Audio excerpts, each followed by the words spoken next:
28 October প্রসঙ্গে বিদেশি কূটনীতিকদের জানানো হয়েছে। বিএনপির তাণ্ডবের ফুটেজ দেখে তারা স্তব্ধ, জানালেন পররাষ্ট্রমন্ত্রী। অবরোধে নাশকতার আশঙ্কায় কঠোর অবস্থানে পুলিশ। গাজীপুর, সাভার, সিলেটে বিএনপির নেতাকর্মীদের বিরুদ্ধে মামলা, ধরপাকড়। শান্তির ধর্ম ইসলামের ক্ষতি করছে সন্ত্রাস নৈরাজ্যে লিপ্ত কিছু লোক, বলেছেন প্রধানমন্ত্রী। দেশের উন্নয়ন অগ্রযাত্রায় ইমামদের দোয়া কামনা। গাজীপুরের 7ম দিনের মতো সড়ক অবরোধ করে পোশাক শ্রমিকদের বিক্ষোভ। পুলিশের গুলিতে এক শ্রমিক নিহত।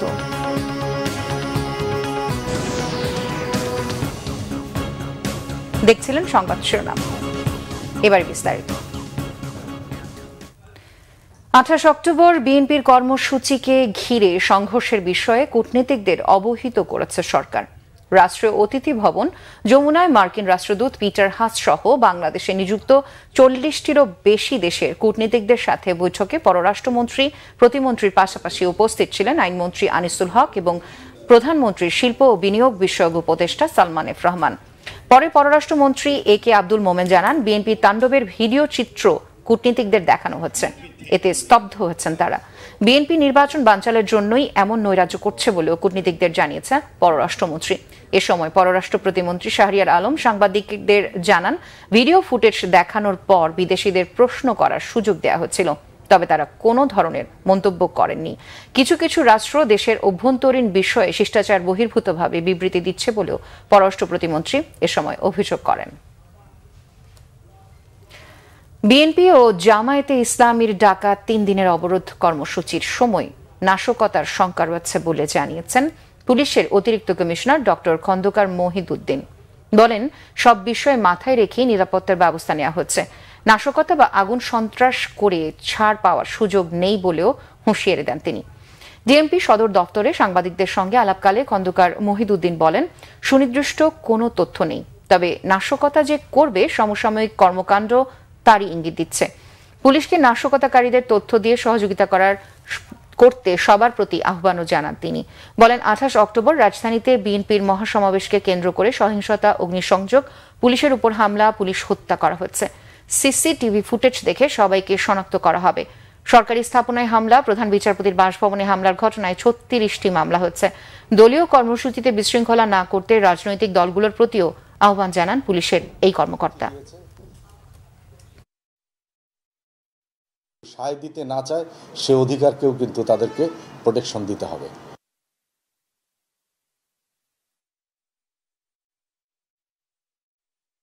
যে করবে এটি কিন্তু সমসাময়িক সময় তাই ইঙ্গিত দিচ্ছে।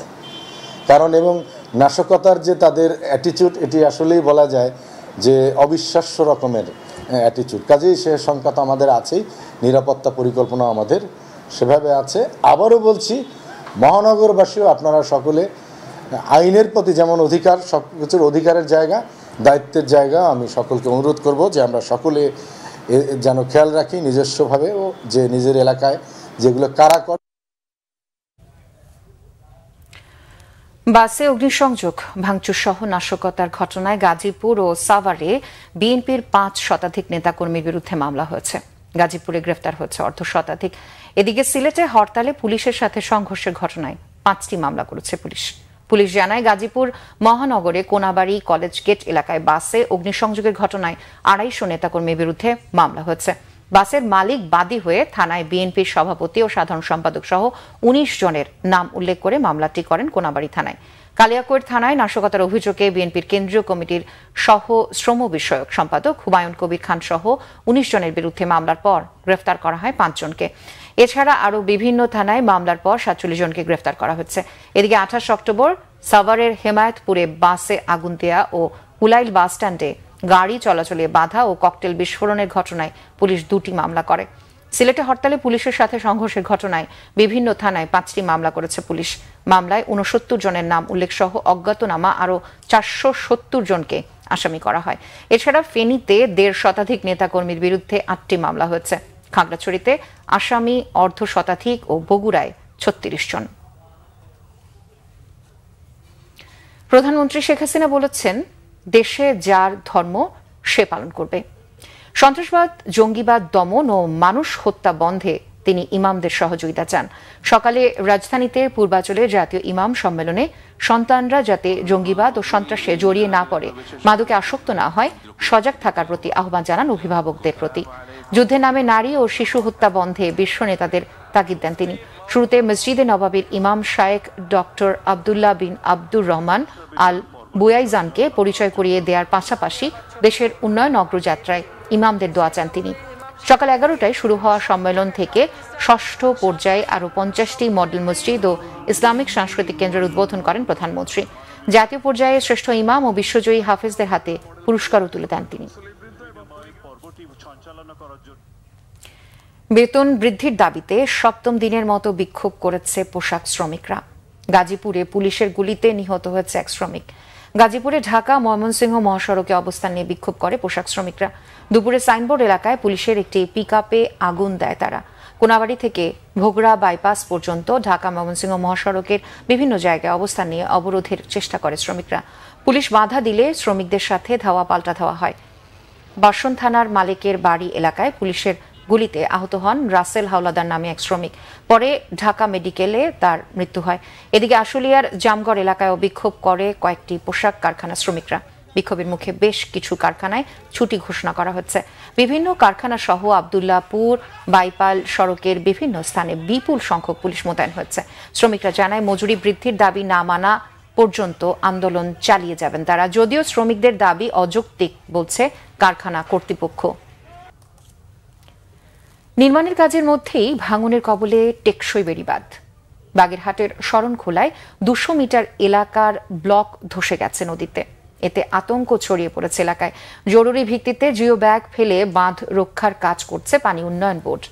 বাগেরহাট প্রতিনিধি মাসুদুল হকের ছবিতে ডেস্ক রিপোর্ট। বলেশ্বর নদীর ভাঙন তীব্র রূপ নিয়েছে বাগেরহাটের শরণখোলার সাউথখালী ইউনিয়নের গাবতলা এলাকায়। মুহূর্তে নদীগর্ভে চলে গেছে 3 থেকে 4 একর জমি। ভাঙন ধরেছে টেকসই বাঁধেও। নদী গিলেছে কংক্রিটের ব্লকগুলো। আতঙ্কিত এলাকাবাসীর অভিযোগ, বাঁধ নির্মাণে অনিয়মের পরিণতিতে এখন ঝুঁকিতে তারা। 5 একর সম্পত্তি আমার এদিকে চলে গেছে। তাছাড়া আমার একটা দোকান ছিল, সেটাও নেমে গেছে। এখনো ভাঙতে আছে। এখন যে ভাঙ্গা দিয়েছে, এই ভাঙ্গনে যাতে এককালে আল্লাহ নামে বলক ধরে দেয়, তাই স্যার আমার কোনো থার বতন পরিস্থিতি নাই। আমি দুনিয়ার অসহায় যেখান যাই তো ঘর তুলমু, সেরমের কায়দা আমার কোনো নাই। 3বার ভাঙছে আর 3বার ঘর উঠেছি। এখনো আমরা নদীর এই বড় বেড়িবাঁধের বাইট করে প্রায় 35টা ফ্যামিলি এর আসি খুব ঝুঁকিপূর্ণ। স্থানীয় জনপ্রতিনিধির দাবি, নদী শাসন না করে বেড়িবাঁধ নির্মাণের ফলে এখন ভাঙন ঠেকানো যাচ্ছে না। টেকসই বেড়িবাঁধ আমাদের কোনো কাজে দিচ্ছে না, কারণ নদী শাসন করা খুবই জরুরি। নদী শাসন করা না হলে এই আজকের এই টেকসই বেড়িবাঁধ আমাদের জানমালের নিরাপত্তা দিতে পারবে না। সুতরাং মাননীয় প্রধানমন্ত্রী সহ সংশ্লিষ্ট সকলের কাছে আমরা আবেদন করছি যাতে এই নদী শাসনের ব্যবস্থা করে। উদ্বিগ্ন না হওয়ার পরামর্শ দিয়ে ভাঙন ঠেকাতে কাজ চলছে বলে জানিয়েছে পানি উন্নয়ন বোর্ড। 120 মিটার নদীগর্ভে ইতিমধ্যে বিলীন হয়ে গেছে এবং আরো ভাঙনের আশঙ্কা আছে এবং প্রকল্প পরিচালক মহোদয়কে সাথে নির্বাহী প্রকৌশলী মহোদয়কে অবহিত করেন এবং দ্রুত কার্যকরী ব্যবস্থা গ্রহণের জন্য নির্দেশনা প্রদান করেন প্রকল্প পরিচালক মহোদয়। 2016 সালে বিশ্ব ব্যাংকের অর্থায়নে 360 কোটি টাকা ব্যয়ে 64 কিলোমিটার বেড়িবাঁধ নির্মাণ কাজ শুরু হয় বাগেরহাটের শরণখোলায়। Bangla vision news desk. ব্রাহ্মণবাড়িয়ার আখাউড়া আগরতলা ডুয়েল গেজ রেলপথে ট্রেনের চূড়ান্ত ট্রায়াল রান হচ্ছে। বেলা 12টা 20 মিনিটে খালি বগি নিয়ে ট্রেনটি ভারতের নিশ্চিন্তপুর যাত্রা করে। এই উপলক্ষে গঙ্গাসাগর রেল স্টেশনে কাস্টমসের কার্যক্রম শুরু হচ্ছে। ট্রেনের পরিচালক, সহকারী পরিচালক, চালক সহ 7 জন ট্রেনটি নিয়ে ভারতের নিশ্চিন্তপুর যান এবং ফিরে আসেন। আখাউড়া আগরতলা রেলপথের প্রকল্প পরিচালক মোহাম্মদ আবু জাফর মিয়া জানান, 1 নভেম্বর ভার্চুয়ালি বাংলাদেশ ও ভারতের প্রধানমন্ত্রী ট্রেনের আনুষ্ঠানিক উদ্বোধন করবেন। প্রথম দিকে পণ্যবাহী ট্রেন এবং পরবর্তীতে যাত্রীবাহী ট্রেন চলাচল করবে দুই দেশের মধ্যে। প্রকল্প সংশ্লিষ্টরা জানান, 2018 সালের জুলাইয়ে আখাউড়ার গঙ্গাসাগর থেকে আগরতলার নিশ্চিন্তপুর পর্যন্ত 12.24 কিলোমিটার দৈর্ঘ্যের আখাউড়া আগরতলা রেলপথে নির্মাণ কাজ শুরু হয়। এর মধ্যে বাংলাদেশ অংশে রয়েছে 6.78 কিলোমিটার। নিষেধাজ্ঞা অমান্য করে মা ইলিশ ধরার অপরাধে ঝালকাঠিতে 2 জেলেকে 10 দিনের কারাদণ্ড দিয়েছে ভ্রাম্যমাণ আদালত। জব্দ করা হয়েছে 34,000 মিটার জাল ও 30 কেজি ইলিশ। সুগন্ধা ও বিষখালী নদীতে সকালে অভিযান চালিয়ে 2 জেলেকে আটক করে মৎস্য বিভাগ। জেলা মৎস্য কর্মকর্তা রিপন কান্তি ঘোষ জানান, ঝালকাঠি সদর, রাজাপুর ও নলছিটি উপজেলার 45 কিলোমিটার এলাকার বিভিন্ন পয়েন্টে অভিযান চালান তারা। এ সময় নদীতে জাল ফেলে নৌকা নিয়ে পালানোর চেষ্টা করে জেলেরা। আটক করা হয় 2 জেলেকে। জব্দ ইলিশ স্থানীয় এতিমখানায় বিতরণ করা হয়। জালগুলো নদী তীরে পুড়িয়ে ফেলা হয়েছে। প্রজনন মৌসুমে ইলিশ ধরা বন্ধের কর্মসূচি সফল করতে জেলা ও উপজেলা পর্যায়ে নদীতে টহল দেওয়া হচ্ছে বলে জানিয়েছেন মৎস্য বিভাগের কর্মকর্তারা। বিপুল উৎসাহ উদ্দীপনায় বান্দরবানের পাহাড়ি জনপদে নানা আয়োজনে চলছে বৌদ্ধ ধর্মাবলম্বীদের মহা ওয়াগাইপোয়ে বা প্রবারণা পূর্ণিমা উৎসব।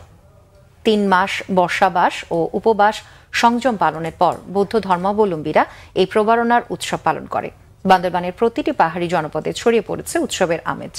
3 দিনব্যাপী বর্ণাঢ্য আয়োজনে রয়েছে ধ্যানী গুরুকে নিয়ে শহর পরিক্রমণ আর ফানুস ওড়ানো ও হাজারবাতি প্রজ্বলন সহ নানা আয়োজন।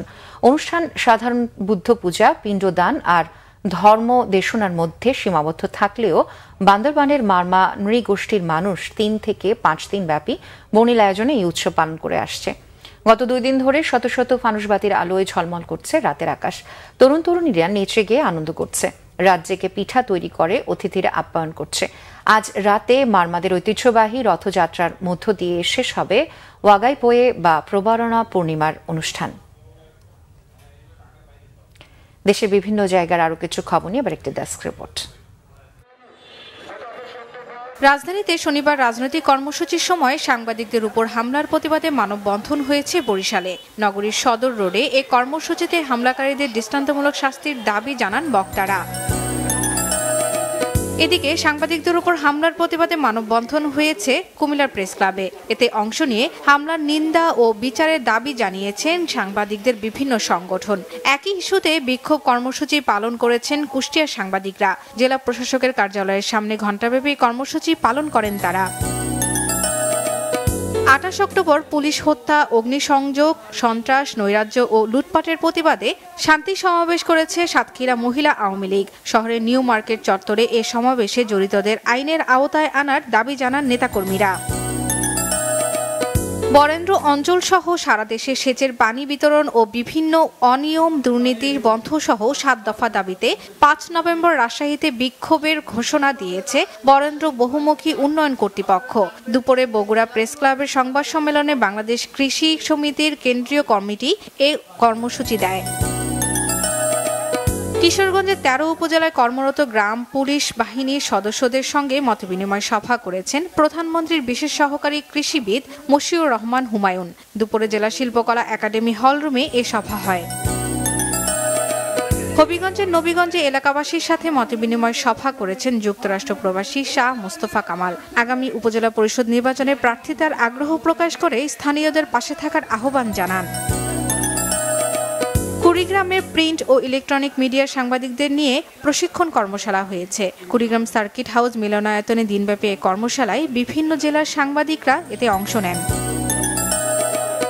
নতুন প্রজন্মকে মুক্তিযুদ্ধের চেতনায় উদ্বুদ্ধ করার লক্ষ্যে আলোচনা সভা হয়েছে ময়মনসিংহে। স্থানীয় শিল্পকলা একাডেমি মিলনায়তনে আলোচনা সভায় বিভিন্ন স্কুল কলেজের শিক্ষার্থীরা অংশ নেন। পাবনার আটঘরিয়ার এইচএসসি ও এইচএসসি জিপিএ 5 পাওয়া 35 জন শিক্ষার্থীকে সংবর্ধনা দেওয়া হয়েছে।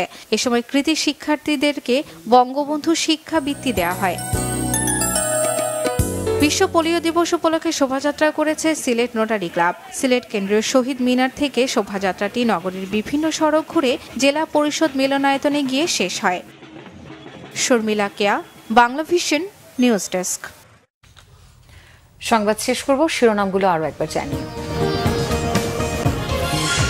28 অক্টোবর প্রসঙ্গে বিদেশি কূটনীতিকদের জানানো হয়েছে বিএনপির তাণ্ডবের ফুটেজ দেখে তারা স্তব্ধ, জানালেন পররাষ্ট্রমন্ত্রী। অবরোধে নাশকতার আশঙ্কায় কঠোর অবস্থানে পুলিশ। গাজীপুর, সাভার, সিলেটে বিএনপি নেতাকর্মীদের বিরুদ্ধে মামলা, ধরপাকড়। শান্তির ধর্ম ইসলামের ক্ষতি করছে সন্ত্রাস নৈরাজ্যে লিপ্ত কিছু লোক, বলেছেন প্রধানমন্ত্রী।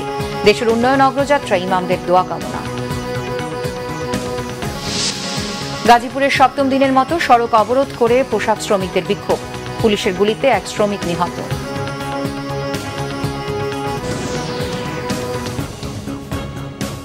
এই ছিল এখনকার মতো। পরের সংবাদ সন্ধ্যা 7:30টায় দেখার আমন্ত্রণ রইল। এছাড়া বাংলাভিশন সংবাদ ও সংবাদ সংশ্লিষ্ট অনুষ্ঠান দেখতে ভিজিট করুন www.bbnews24.com ও facebook.com/banglavisionnews এবং সাবস্ক্রাইব করুন youtube.com/banglavisionnews। এতক্ষণ সাথে থাকার জন্য ধন্যবাদ।